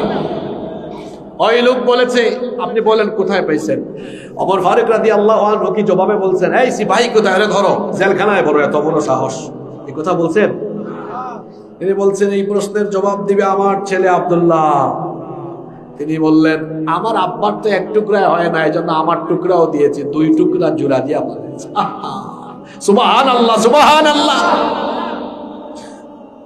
এমন যদি হতো আমার দেশের শাসক হতো, ওমরেরই মতো হতো, আবু বকরের মতো। চান নাকি আপনারা? যারা কথা বলে না এরা কি চায়? এরা কি চোর চামার চায় নাকি? এমন যদি হতো আমার দেশের নেতা হতো, ওমরেরই মতো হতো, আবু বকরের মতো। কেন বললাম ওনার কথা শুনে? আমার দেশের বেশিরভাগ নেতারা প্রটোকল ছাড়া চলতে পারে না। প্রটোকল নিয়ে তারাই চলে যারা জনগণকে ভয় পায়। ওমর ফারুক রাদিয়াল্লাহু আনহুর কাছে রোমান অ্যাম্বাসেডর এসেছেন, মদিনায় এসে বলেছেন তোমাদের রাষ্ট্রপ্রধান কোথায়? মদিনার লোকজন বলেছে মদিনার বাইরে গিয়েছেন। মদিনার বাইরে গিয়ে লোকটা দেখে ওমর ফারুক রাদিয়াল্লাহু আনহু একটা গাছের তলায় মরুভূমির বালির উপরে, বালিশও নাই, মাথার নিচেই হাতটা দিয়ে শুয়ে আছেন, কোনো প্রটোকল নাই, কিছুই নাই, অথচ শাসন করছেন কত হাজার বর্গ মাইল, অর্ধ দুনিয়া জুড়ে। বলেন কতটুকু পরিমাণ? ওই লোকটা এসে বলল, আপনার এই অবস্থা কেন? আপনার কোনো প্রটোকল নাই, সেনাবাহিনী নাই, কিছুই নাই। তিনি তখন বললেন, জনগণ নিয়ে আমার কোনো টেনশন নাই, কারণ আমার জনগণের কোনো ক্ষতি আমি করি না, এই জন্য জনগণ আমার কোনো ক্ষতি করবে এই আশঙ্কাও আমি করি না। সেই ওমর ফারুক রাদিয়াল্লাহু আনহুর কথা বলছি। আমাকে একদিন এক ড্রাইভার বলে, কয় হুজুর আমি নেতাদের গাড়ি চালাইতাম, রাতের বেলা নেতাদের গাড়ি চালাইলে ওরা সবসময় বলে দেখে শুনে চালায়, কোন সময় যে কে ধরে, খালি ভয়। আর এই যে আমার উস্তাদ, তিনিও বসে আছেন, উস্তাদকে সাক্ষ্য রেখে বলছি, দেখেন ওমর ফারুক রাদিয়াল্লাহু আনহু রাতের বেলা তিনি ঘুমাতেন না, তিনি হাঁটতেন আর জনগণের খোঁজ খবর নিতেন। একবার তিনি দেখলেন একটা তাঁবুর পাশে একজন নারী চুলার মধ্যে কি জানি নাড়াচাড়া করে, তার বাচ্চারা ওইদিকে কান্নাও করে। কাছে গিয়ে বললেন, ওগো মা, তোমার বাচ্চারা কাঁদে কেন? মহিলা তখন বলল, আমার বাচ্চারা আজকে কয়েকদিন ধরে কোনো খাবার খায় না, ক্ষুধার যন্ত্রণায় কাঁদে। ওমর ফারুক রাদিয়াল্লাহু আনহু বললেন, তো চুলায় তুমি কি রান্না করো, তাড়াতাড়ি খাবার দাও না কেন? মহিলা তখন বললেন, চুলায় কোনো খাবার না, বরং বাচ্চাদের কান্নাকাটি দেখে সান্ত্বনা দেওয়ার জন্য আগুন ধরায়া চুলায় পাতিল দিয়ে গরম পানি ঢেলে সেখানে পাথর দিয়ে পাথর নাড়াচাড়া করছি, যাতে বাচ্চাগুলো বুঝে কোনো রান্না হচ্ছে, কাঁদতে কাঁদতে যেন টায়ার্ড হয়ে ঘুমায় যায়। ওমর ফারুক রাদিয়াল্লাহু আনহু এই কথা শুনে চক্ষু থেকে পানি বের হয়ে দাড়ি মুবারক ভিজে গেল। তিনি বললেন, আপনার যে এই করুণ দুর্দশা, আপনি কি আমিরুল মুমিনিনকে এই কথা জানান নাই? তিনি বলেছেন, গিয়েছিলাম জানাতে, ভিড়ের কারণে যেতে পারিনি, কিন্তু আমিরুল মুমিনিনের কি কোনো দায়িত্ব নাই? তিনি কি আমাদের খবর রাখবেন না? ওমর ফারুক রাদিয়াল্লাহু আনহু এই কথা শুনে বললেন, আপনি এখানেই থাকেন, দেখি আপনার জন্য কিছু করা যায় কিনা। দ্রুত দৌড়ে দৌড়ে তিনি বাইতুল মালে গেলেন। বাইতুল মালের ভেতরে গিয়ে একটা বস্তার ভেতরে কিছু আটা, গম এবং কিছু খাদ্যদ্রব্য ঢুকায়া যখন সেটা নিজের কাঁধে উঠাতে যাবেন, বাইতুল মালের দায়িত্ব ছিল, সে বললেন, আপনি এই এত রাতে খাবারের বস্তা নিয়ে কোথায় যান? এটা আমারে দেন, বলেন কোথায় নিয়ে যাব? তিনি বললেন, আমার বস্তা আমাকে উঠায়া দাও, কারণ কিয়ামতের দিন আমার বোঝা তুমি বহন করবে না। যে কঠিন দৃশ্য দেখে এসেছি, দেরি হয়ে গেলে আল্লাহর আদালতে দাঁড়িয়ে যেতে হবে, আসামি হওয়া লাগতে পারে। দ্রুত গেলেন, গিয়ে খাদ্যের এই বস্তা বা প্যাকেট খুলে খাদ্যদ্রব্যগুলো বের করে দিলেন, নিজে রুটির খামির বানিয়ে সাহায্য করলেন। ওই মহিলাকে বললেন এবার তোমার বাচ্চাদেরকে খাওয়াও, তিনিও খাওয়ালেন। এই মহিলাকে বললেন শোনো মা, আগামীকাল তুমি আবার খলিফার দরবারে যেও, দেখবো তোমার জন্য কোনো সাহায্য করা যায় কিনা। মহিলা তখন বলল আহারে, আপনাকে আমি চিনি না, আপনি এত ভালো মানুষ, এই গভীর রাতে যেভাবে আপনি আমাদের দুর্দশায় এগিয়ে আসলেন, আপনার জন্য দোয়া করতে মন চায়। আমাদের খলিফা ওমর না হয়ে যদি আপনার মতো মানুষ হতো, আমাদের মতো দুঃখীদের কপাল খুলে যেত। এই মহিলা তো এখনো তাকে চিনে নাই। পরের দিন যখন খলিফার দরবারে গেল, আশ্চর্য হয়ে গেল, অবাক হয়ে গেল, গিয়ে দেখলো গত রাতে যেই ব্যক্তি খাবারের বস্তা কাঁধে নিয়ে গিয়েছেন, ওই ব্যক্তি খলিফার চেয়ারে বসা। দেখা মাত্র ওই মহিলা আবার ভয়ে থরথর করে কেঁপে উঠলেন। এবার তিনি বিনয়ী হয়ে ক্ষমা চাইতে লাগলেন। ওমর ফারুক রাদিয়াল্লাহু আনহু গোটা সভাসদের সামনে তিনি বলে উঠলেন, ওগো মা, উল্টা ক্ষমা চাইয়া তুমি আমাকে লজ্জায় ফেলে দিও না, বরং আমি তোমার কাছে ক্ষমা চাইছি। তোমার প্রয়োজন মতো সঠিক সময়ে তোমার কাছে আমি খাবার পৌঁছাতে পারলাম না, এই জন্য মেহেরবানি করে দয়া করে কিয়ামতের দিন অভিযোগ করে আমাকে তুমি আসামির কাতারে দাঁড় করে দিও না। এমন যদি হতো আমাদের নেতা হতো ওমরেরই মতো, হতো আবু বকরের মতো, জনগণের খোঁজ খবর নিত রাত দুপুরে, ঘুরে ঘুরে দেখতো কি কেউ আছে অনাহারে। আমার দেশের মা বোনেরা লাঞ্ছিতা হতো না, আমার দেশের কৃষক শ্রমিক বঞ্চিত হতো না, ধনী গরিব ভালোবাসার জীবন ফিরে পেত, যদি আমাদের নেতা হতো ওমরেরই মতো, হতো আবু বকরের মতো। আল্লাহ যেন বানিয়ে দেন, বলেন আমিন। সমতা, সমতা এটা যদি চান, যেটাকে আমরা বলি ইকুইটি, এটা যদি চান ইকুয়াল, সমান সমান সুযোগ সুবিধা, তাহলে আল্লাহর আইন উত্তম না মানুষের আইন উত্তম? কষ্ট হচ্ছে নাকি আপনাদের? 6-7 মিনিট থাকা যাবে না আরো? হ্যাঁ, ক্লান্ত হয়ে গেছেন? বেশ, আমরা 12টার আগেই শেষ করবো ইনশাআল্লাহ। 4 নম্বরটা মনে আছে নাকি কারো? মৌলিক না, মানবাধিকার। আপনাদের দেশে কি মানবাধিকার আছে নাকি? মানবাধিকারের কথা এরা শুধু মুখে মুখেই বলে, কিন্তু মানবাধিকার কোথাও নাই। ইসলাম হচ্ছে মানবাধিকারের দিন। এই জন্য আল্লাহ যখন আদম আলাইহিস সালামকে বানান, তখন ফেরেশতারা আপত্তি তুলেছিল মানবাধিকারের ব্যাপারে, আল্লাহর হকের ব্যাপারে নয়, বান্দার হকের ব্যাপারে। যখন আল্লাহ বললেন ইন্নী জাইলুন ফিল আরদি খলিফা, আমি দুনিয়ায় খলিফা পাঠাবো, ফেরেশতারা বলল আতাজালু ফিহা মান ইউফসিদু ফিহা ওয়া ইয়াসফিকুদ দিমা, আপনি কি এমন কাউকে পাঠাবেন যারা গিয়ে রক্তপাত ঘটাবে, বিশৃঙ্খলা ঘটাবে? ফেরেশতারা আদম বানানোর ব্যাপারে আপত্তি তুলেছিল, মানবাধিকার ক্ষুণ্ণ হয় কিনা এই আশঙ্কায়। ইসলাম হলো এমন এক দিন, যেই দিনের ভেতরে মানবাধিকারের সম্মান এত বেশি, একজন মানুষের জীবনের মূল্য এত বেশি। আল্লাহর নবী বলেছেন একজন মানুষের জীবনের মূল্য কাবা শরীফের চাইতেও বেশি। সুবহানাল্লাহ পড়বেন না? একজন মানুষকে যে অন্যায় ভাবে হত্যা করে, আল্লাহ বলেছেন ফাকা আন্নামা কাতালান নাসা জামিআ, সে যেন সারা দুনিয়ার মানুষকে হত্যা করে। আবার যে একজন মানুষের জীবন বাঁচায়, ফাকা আন্নামা আহইয়ান নাসা জামিআ, সে যেন সারা দুনিয়ার মানুষের জীবন বাঁচায়। আবার হাদিস শরীফে এসেছে, আল্লাহর নবী বলেছেন কিয়ামতের দিন সর্বপ্রথম মানবাধিকার বিষয়ে সবার আগে রক্তপাতের হিসাব চাওয়া হবে। মানবাধিকারের এত বেশি সম্মান, এত এই আমাদের দিনের ভেতরে মানবাধিকারের এত বেশি গুরুত্ব, মানবাধিকারের বিষয়টিকে সবচেয়ে বেশি গুরুত্ব দেওয়া হয়েছে। আজকে দেখবেন আপনারা গোটা পৃথিবীতে মানবাধিকার ভুলুণ্ঠিত হচ্ছে। যেখানে যেখানে মানুষের আইন, সেখানেই দেখবেন মানবাধিকার ভুলুণ্ঠিত হচ্ছে। মানবাধিকারের কোনো বালাই নাই, কিন্তু আল্লাহর আইন যদি প্রতিষ্ঠা হয়, আল্লাহর আইন যদি থাকে, সকল মানুষ তার অধিকার ফিরে পাবে। কারণ আল্লাহর এই আইন হলো মানুষের জন্য। কোরআন আল্লাহ মুসলমানদের জন্য নাজিল করেন নাই। আবারও বলছি, কোরআন আল্লাহ মুসলমানদের জন্য নাজিল করেন নাই। আবারও বলছি, কোরআন আল্লাহ মুসলমানদের জন্য নাজিল করেন নাই। কোরআন আল্লাহ মানুষের জন্য নাজিল করেছে। হাদা বায়ানুল লিন্নাস, এটা মানুষের জন্য সুস্পষ্ট বর্ণনা, এটা মানুষের জন্য এসেছে, এটা সাম্প্রদায়িক না, এটা সার্বজনীন কিতাব। ঠিক না বে ঠিক? এই জন্য এই কোরআন যদি আমরা গ্রহণ করে এই সকল মানুষ তার অধিকার পাবে, হিন্দু পাবে, বৌদ্ধ পাবে, খ্রিস্টান পাবে। কোরআনে কি হিন্দু, বৌদ্ধ, খ্রিস্টান ও মুসলিমের উপর হামলা, নির্যাতন, নিপীড়ন করার কোনো উৎসাহ উদ্দীপনা দেওয়া হয়েছে নাকি? বরং বলা হয়েছে খবরদার অন্য ধর্মের কোন উপাস্যকে গালি দিও না, তাদের জায়গা জমি দখল করো না। আল্লাহর নবী যখন কোথাও কোনো বাহিনী পাঠাতেন বলে দিতেন নারীদেরকে হামলা করো না, শিশুদেরকে হামলা করো না, বয়স্কদেরকে হামলা করো না, উপাসনালয়ে হামলা চালিও না।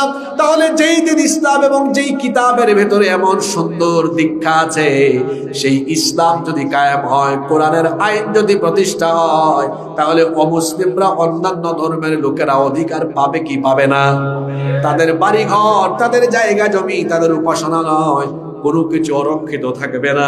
কারণ মায়ের কোলে শিশু যেমন নিরাপদ, তেমনি কুরআনী হুকুমাতের ভিতরে মুসলমানদের কাছে অমুসলিমরাও তেমন নিরাপদ।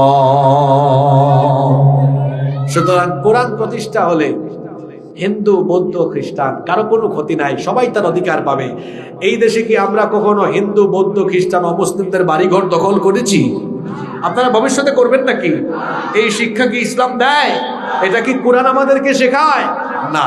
আমরা প্রয়োজনে আমাদের অমুসলিম ভাই বোনদের কোথাও নিরাপত্তার ঘাটতি হলে নিরাপত্তা প্রদান করব। এটাই হলো ইসলামের শিক্ষা, কোরআনের শিক্ষা। ঠিক না বেঠে? 5 এবং সর্বশেষ কথা বলছি। আচ্ছা বলেন তো, যে 4টা পয়েন্ট এতক্ষণ ধরে বললাম, এগুলো বাস্তবিক না অবাস্তবিক? 5 নাম্বার, এটা বড় সংক্ষিপ্ত পয়েন্ট। যেখানে পরিবর্তনীয় আইন থাকে, এটা দিয়ে মানুষের উন্নয়ন হয় না, এটা দিয়ে যারা পরিবর্তন করে ওদের উন্নয়ন হয়।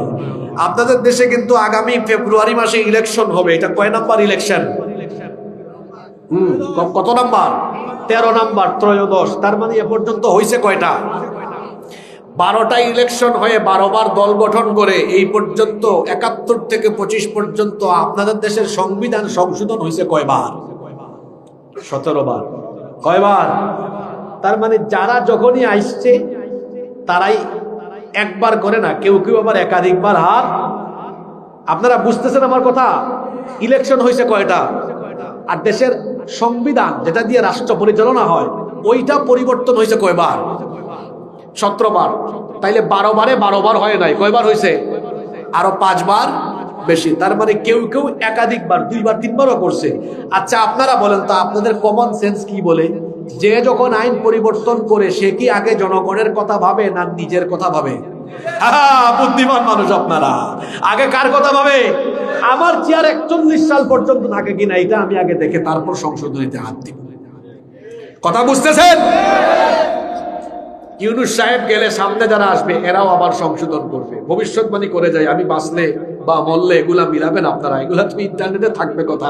ইউনূস সাহেবের পরে যে আসবে সে করবে, তারপরে যে আসবে সে করবে, তারপরে যে আসবে করবে, তারপরে যে আসবে করবে। এরা করতেই থাকবে, কারণ যে যখন সুযোগ পাবে সে তার সুবিধা মতো এগুলা পরিবর্তন করবে। এই জন্য আল্লাহ কামটা করছেন কি, মানুষের বেঁচে থাকার জন্য যেগুলো দরকার এগুলো আল্লাহ মানুষের হাতে দেন নাই, দিলে বিপদ হইতো। যেমন বাতাস, পানি, আলো, বায়ু, অক্সিজেন, সূর্য, চন্দ্র, এগুলো প্রতিদিন দরকার, আসে না নাই? এগুলো আল্লাহর হাতে না মানুষের হাতে? আপনাদের হাতে দিলে আপনারা যে স্বার্থপর, আপনারা ক্ষমতা টিকানোর জন্য ইন্টারনেট বন্ধ করে দিয়া বলেন, তারপরে এটা বন্ধ করে নাই, বন্ধ হয়ে গেছে। আপনাদের হাতে যদি এগুলো দেওয়া হয়, আপনারা বলবেন আন্দোলন আমার বিরুদ্ধে করো, গোটা চকরিয়া আর সূর্য উঠা বড় অন্ধকারে ফেলায় রাখো। বৃষ্টি বন্ধ, আগুন বন্ধ, পানি বন্ধ, তোরা না খাইয়া মর। এটা করবে কি করবে না? আপনারা বলেন করবে কি করবে না? আল্লাহ এগুলো এই জন্য এই স্বার্থপর মানুষের হাতে দেন নাই, রাখছেন কার হাতে? আল্লাহর হাতে। এগুলো দিলে তো খবর ছিল। আন্দোলন করো মিয়া, সূর্য আর উঠবে না, এই অন্ধকারেই পড়ে থাকো, বিদ্যুৎ বন্ধ, সব বন্ধ। আমাকে বলেন কোরআন নাজিল হয়েছে কয় হাজার বছর আগে? 1500। বলেন কত? পরিবর্তন হয়েছে কয়বার? মুখে তালা লাগাইলেন কেন বলেন? কয়বার পরিবর্তন হয়েছে? বান নিচে ফোঁটা কয়টা? দুইটা হয়েছিল কোনোদিন? তার উপরে নোক্তা কয়টা? কোনোদিন তিনটা হবে? তার উপরে কয়টা? আমার দিকে তাকান। ওই যে কারি সাহেব পড়লেন কোরআন আজকে সুন্দর করে, আমরা কারি সাহেবকে বললাম আপনি খোটাখালী এলাকাটা চালান, একটা এলাকা চালাইতে হলে কিছু আইন লাগে না? উনি একটা আইন বানাইছেন, বানাইয়া 8-10 বছর চালাইছেন, পরে আপনার ওনার নামাই দিছেন। পরে আমাদের হুজুরকে বলছেন হুজুর আপনি চালান। হুজুর পরে দেখলেন যে আগের যে আইনটা বানাইছে এখানে অসঙ্গতি আছে, উনি কিছু আইন পরিবর্তন করলেন। হুজুর সম্মানের সাথে 5 বছর 10 বছর চালায়া বয়সের কারণে এরপরে আপনারা বলছেন আমার দায়িত্বটা দিচ্ছেন। আমি করলাম কি, আরে আমার চারপাশে যে পরিমাণ সোর্স আমার আছে এদেরকে সুযোগ সুবিধা দিতে হলে আইনের ব্যাপক পরিবর্তন আনা দরকার। আমি তখন বললাম সম্মানিত খোটাখালীবাসী, আপনাদের কল্যাণে জনকল্যাণে আমরা আবারও এখানে অ্যামেন্ডমেন্ট সংশোধনী আনতে চাই। এটা আমার মুখের কথা, আসলে আপনাদের কল্যাণ না আমার কল্যাণ। এখন এই 15-20 বছরে 3 ব্যক্তি চেয়ারে বসে চেয়ার পরিবর্তন হইল, আইন পরিবর্তন হয়েছে কয়বার? জোরে বলেন কয়বার? আবার হুজুরের কাছে যান, ওই আমাদের হাফেজ সাহেব কারি সাহেবের কাছে, আপনি চালান কিন্তু ভাই আপনি আপনার কোনো আইন বানাইতে পারবেন না। ধরেন কোরআন দিলাম, এটা দিয়া চালান। উনি 10 বছরে এখানে কিছু ঢুকাইতে পারবে, বাদ দিতে পারবে? পরে হুজুরকে দিলাম, আপনিও চালান, কিছু বাদ দিতে পারবেন? আমাকে দিলেন, আমার ক্ষমতা আছে বাদ দেওয়ার, জোড়া লাগানো। এই উদাহরণটা কেন দিলাম? বুঝাতে চাইলাম যে যেখানে মানুষের আইন দিয়ে সবকিছু চলে ওখানে চেয়ার বদলের সাথে সাথে আইনের পরিবর্তন ঘটে। আর যেখানে আল্লাহর আইন দিয়ে সব পরিচালিত হয় সেখানে ব্যক্তি পরিবর্তন হয়, আইনের কোনো পরিবর্তন। এখন আপনারা বুদ্ধিমানের মতো জবাব দেন তো, যেহেতু কোরআন পরিবর্তনীয়, কোনোদিন পরিবর্তন হবে? হওয়ার সম্ভাবনা? আমাদের দেশেরটা এই আগামী 26 সালেই হওয়ার সম্ভাবনা বলেন না, আছে না নাই? আমি ভবিষ্যৎবাণী করে গেলাম, পার্লামেন্টের প্রথম 1-2টা অধিবেশনেই দেখবেন চেঞ্জিং আসবে। মিলাই নিয়ে আমার কথা, আগামী বছর আসার আগে মিলাই নিয়ে, এরপরে আবার হবে, এরপরে আবার হবে। এখন আপনারা বলেন তো, আসলে আমাদের জন্য কোনটা ভালো? যেটা পরিবর্তন হয় ওইটা, না যেটা পরিবর্তন হয় না ওইটা? বলেন। আবার আজকে দলমত বলে যান, এখানে কি আওয়ামী লীগ, বিএনপি, জামাত, চরমোনাই কোন দলের পক্ষে বিপক্ষে কোনো কথা হয়েছে? জোরে বলেন, কথা হয়েছে না? কোরআন সবার, যে আওয়ামী লীগ করে, বিএনপি করে, জামাত করে, বিএনপি করে, জাতীয় পার্টি করে, চরমোনাই করে, সবার কোরআন। এজন্য আমরা যদি সবাই সব বলে কোরআনওয়ালা হয়ে যাই, আমাদের লাভ আছে না নাই? অর্থনৈতিক সমস্যা থাকবে, ন্যায় বিচার প্রতিষ্ঠা হবে, সমতা হবে, মানবাধিকার প্রতিষ্ঠা হবে, তারপরে কল্যাণ হবে, কল্যাণের দরজা খুলে যাবে। এই যে 5টা কথা বললাম, 5টাই পাবো কার আইন থাকলে। চ্যালেঞ্জ করে বলে গেলাম, চ্যালেঞ্জ করে বলে গেলাম, আবারও বলছি, যদি আপনারা না বুঝে এভাবেই মানুষের তৈরি করা আইনে চলতে থাকে, আপনারা নিপীড়িত হতে হতে আপনারা অধপতনের অতল তলদেশে যাবেন, কোনো সন্দেহ নাই। আপনি বলবেন হুজুর আজকে কি আপনি মৃত্যুর ওয়াজ করতে পারতেন না? আপনি কবরের ওয়াজ করতে পারতেন না? আপনি সুদের ওয়াজ, ঘুষের ওয়াজ করতে পারতেন না? আপনি এইসব কিছু বাদ দিয়ে এগুলো ওয়াজ করছেন কেন? একটা প্রশ্ন থাকতে পারে তো, আপনার থাকতে পারে না? হ্যাঁ, এটারও জবাব দিয়ে তারপরে মোনাজাত ধরুন। আমি হাসিবুর রহমান, আমার মতো 1 কোটি হাসিবুর রহমান যদি সারা দেশে আরো 100 বছরে ওয়াজ করে, দেশ থেকে কি সুদ একবারে বন্ধ করে দিতে পারবে? ঘুষ বন্ধ করে দিতে পারবে?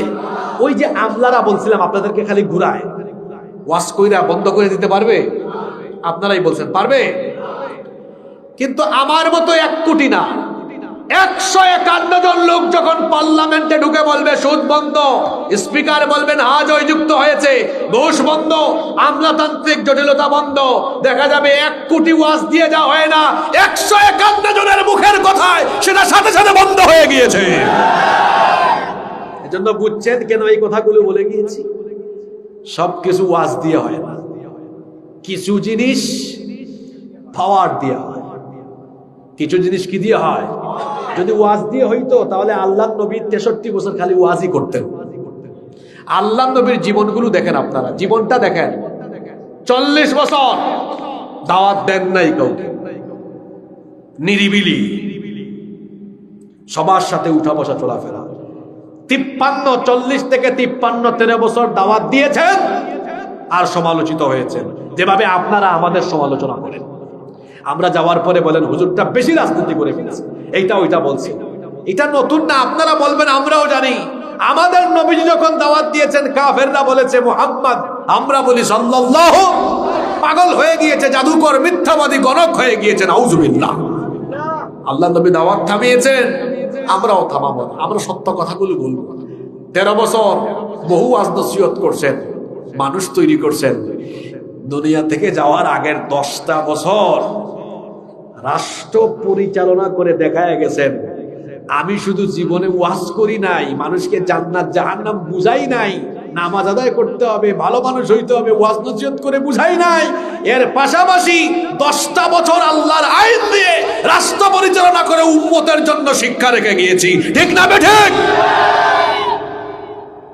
আর আপনি আছেন হুজুর সুদ ঘুষের ওয়াজ করতে পারলাম না, আমার উস্তাদ, তার উস্তাদ, তার উস্তাদের উস্তাদ ওয়াজ করতে করতে আপনার এলাকার সুদ বন্ধ হইল না কেন? আমার উস্তাদদের উস্তাদরা ওয়াজ করতে করতে বন্ধ হইল না কেন? ওখান থেকে যখন বলা হবে মাননীয় স্পিকার এটা বন্ধ, স্পিকার বলবেন কারা কারা রাজি, 151 জন হা বলে উঠবেন, বলবেন হা জয়যুক্ত হয়েছে। 1 ঘন্টার ভিতরে সারা দেশে তখন সব সুদ বন্ধ হয়ে যাবে। বুঝছেন? কোরআন শুধু ওয়াজে দরকার না, এই মাহফিলের মঞ্চে দরকার না, ওইটাই জায়গা মতো দরকার। আপনারা চান কি চান না? কারা কারা চান না হাত তুলেন। ওই দেখেন আল্লাহর বহু কুতুব পাওয়া গেছে যারা ঘুমাই ঘুমাই ওয়াজ শুনে। কারা কারা চান আল্লাহকে হাত তুলে দেখান। মাশাআল্লাহ, আল্লাহ কবুল করেন। আমাদের সম্মানিত উস্তাদ হুজুর সভাপতি, হুজুর সভাপতির সমাপনী বক্তব্য রাখবেন। মোনাজাতের অনুমতি দিয়েছেন, তাহলে আমরা মোনাজাত করবো। আমার ভাই উসমান, শহীদ উসমানের জন্য দোয়া করবেন, বেগম খালেদা জিয়ার জন্য।